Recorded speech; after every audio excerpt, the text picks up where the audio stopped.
much. Here live on the set to discuss Maslanksy and Partners President Lee Carter. Lee, the 50-year mortgage, now the portable mortgage, which, you know what, if it worked, it would exist. But the 50-year mortgage, you know, you double the amount of interest you pay over the lifetime of it. That landed like a dead bat on the dinner table. Does it smack of desperation? Because again, desperation is the world's worst cologne.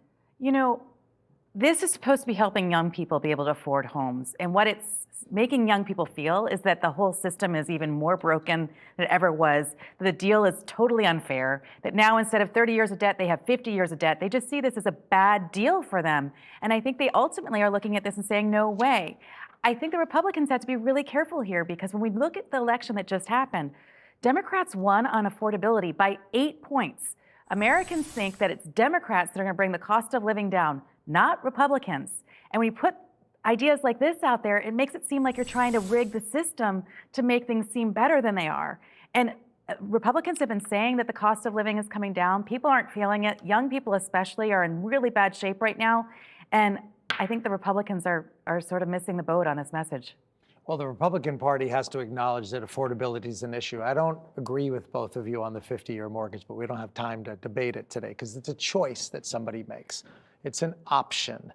It's an option. I'm just talking about how it makes people feel. I agree, and that matters more well, than anything else. If it was a legitimate option, it would exist in the private market, and banks don't write them. Well, the option could exist. The underwriting won't exist, and I think that's your point. Nobody's going to buy off on it. But if affordability is a real issue, the mortgage crisis or the housing crisis is a function of home prices and interest rates. So how do you solve it? Well, if I were that, I'd be an economist right now, and I'd have I'd be running for office. But I think that the issue is that Republicans need to actually, for the first time in a long time, I'm going to say Republicans are getting beat on messaging. It's not necessarily that the Democrats' ideas are the ones that are going to bring costs down.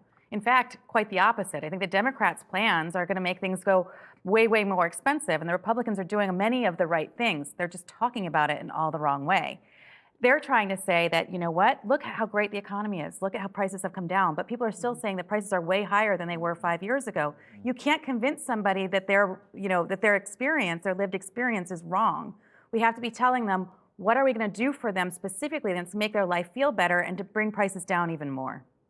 And I will just note that one of the huge issues, you said young people, that it's delinquent student loan borrowers. There was recent studies that showed that they face the prospect of wage garnishment, and they're planning to reprioritize their payments to put their student loan service on hold ahead of their credit cards and personal loans. They are hurting, and I don't know how this White House fixes it. And mortgage delinquency shot up today too as well. That's the highest it's been in a long time.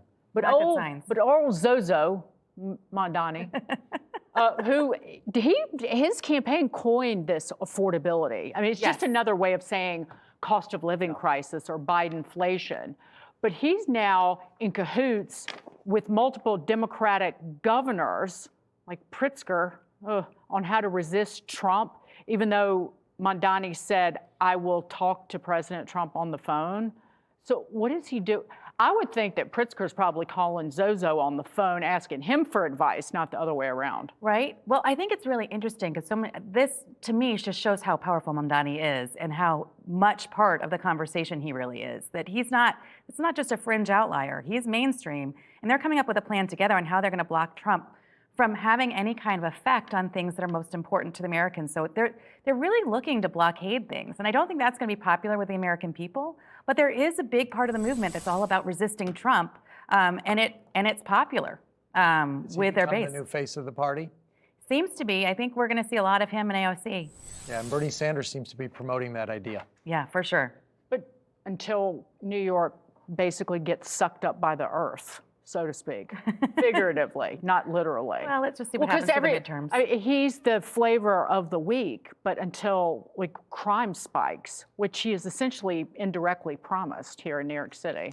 I mean, he's talking about all that he's going to do about law enforcement, all he's going to do for criminals. Yeah, it's going to be a mess in New York City, but I don't think that it's going to be a mess in time for the midterms. So I expect to see him a lot. I'm just waiting for the free Next year. groceries and free bus rides. I'm ready. I had somebody. Hochul says no. Yeah, I'm Hochul ready said for the no. free bus ride. I had somebody come up to me yesterday, literally saying, "What did I vote for?" I don't. She said, "What did I vote for?" And I was like, "Idiocy is what you Yeah. voted for." Should have thought of that before. Cross your fingers and hold your nose, and move to Man. Jersey. Lee Carter, great to great. see you. Thanks.